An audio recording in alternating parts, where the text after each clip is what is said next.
Hello everyone, एक बार फिर chapter 1 nutrition in plants में आपका वेलकम है। पिछले टॉपिक में हम अदर मोड्स ऑफ न्यूट्रिशन के बारे में बात कर रहे थे और वहां पे हम बताए थे कि नेक्स्ट वीडियो में हम वन बाय वन सबको एक्सप्लेन करेंगे। तो आइए सबसे पहले बात करते हैं इंसेक्टिवोरस प्लांट्स के बारे में।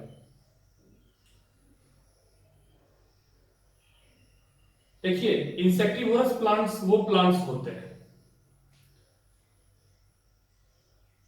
Depends on insect for food.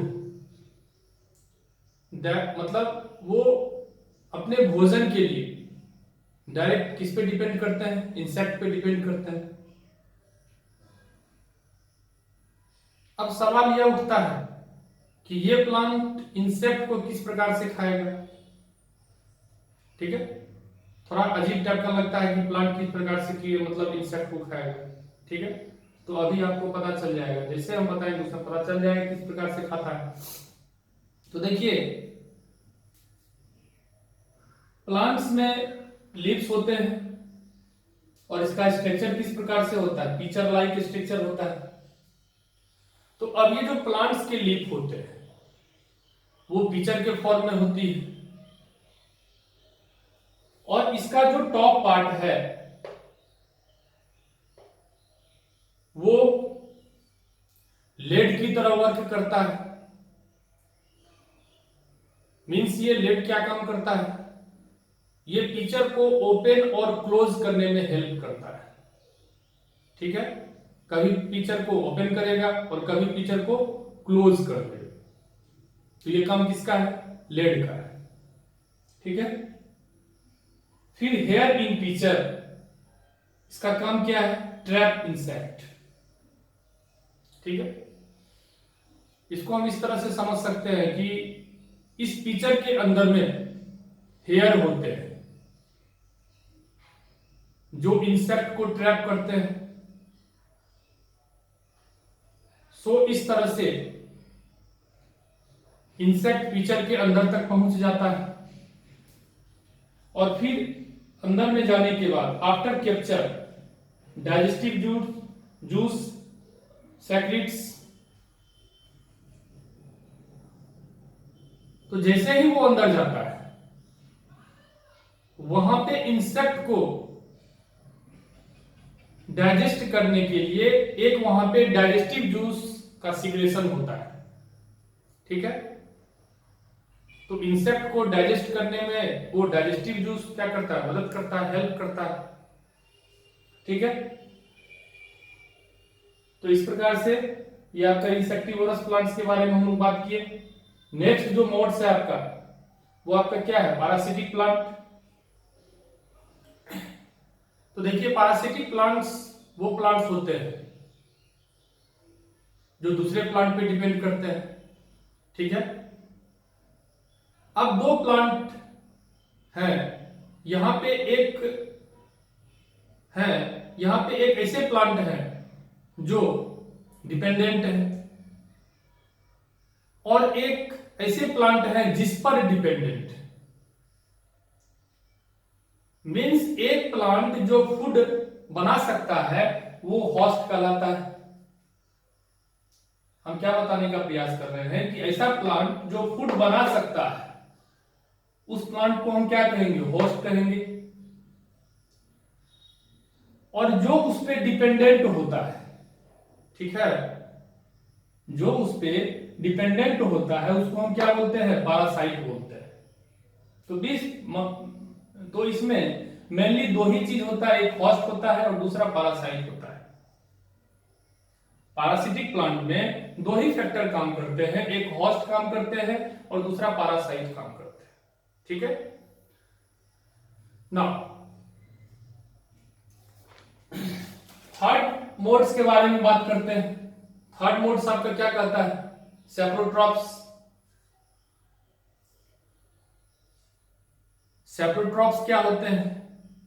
Saprotrophs वो होते हैं जो डेड और डिकेइंग फूड पे सरवाइव करते हैं। इसका डिफिनेशन भी हम लिख दिए, survive on dead and decaying food okay. अब ये डेड और डिकेइंग फूड पे किस प्रकार से सरवाइव करते हैं और इसका प्रोसेस क्या है ये हमको जानना पड़ेगा। तो देखिए प्रोसेस, सबसे पहला प्रोसेस क्या है, फर्स्ट स्टेप क्या है इसका, secrets digestive juice on dead matter. सबसे पहले ये क्या करते हैं, डेड और डिकाइंग मैटर की सरफेस पर कुछ डाइजेस्टिव जूस का सिक्रेशन करते हैं। ठीक है, पहला स्टेप ये हो गया कि सरफेस पे डाइजेस्टिव जूस का सिक्रेशन होता है। सेकेंड स्टेप में juice converts matter into solution.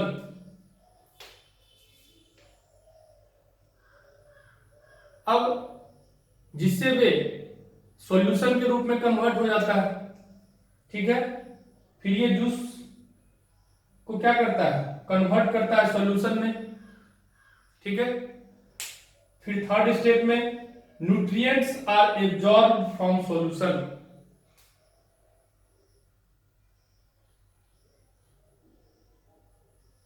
Then after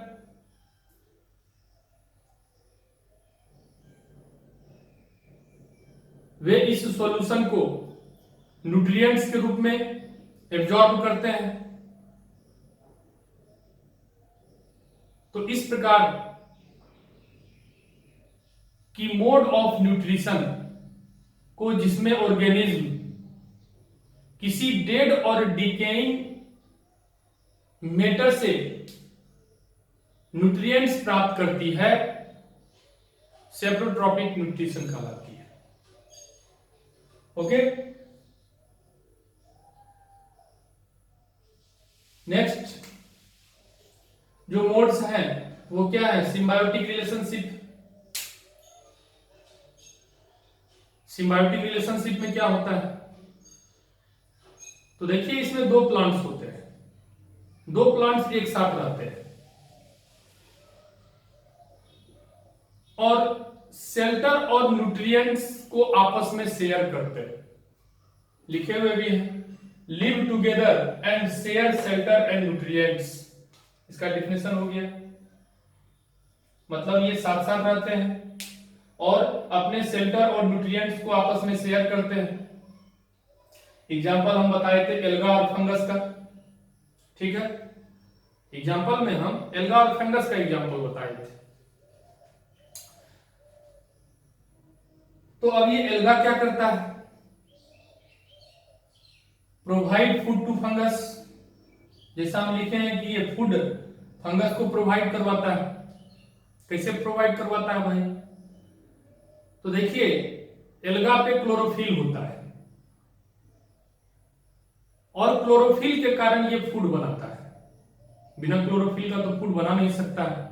तो एल्गा जो होते हैं वो उसमें क्लोरोफिल पाए जाते हैं और वो क्लोरोफिल के कारण ही वो फूड बना सकता है। और जब फूड बनाता है तो ये फंगस को प्रोवाइड कर देता है।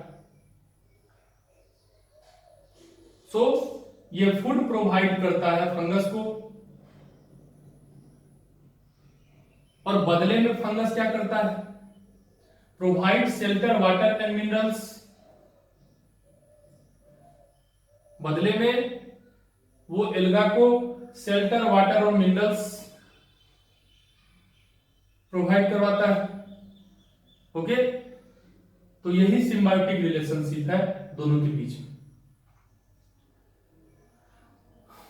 और अंत में अगर आप चैनल को सब्सक्राइब अभी तक नहीं किए हैं तो प्लीज चैनल को सब्सक्राइब कीजिए और बेल आइकन को प्रेस कीजिए। Thank you for watching this video.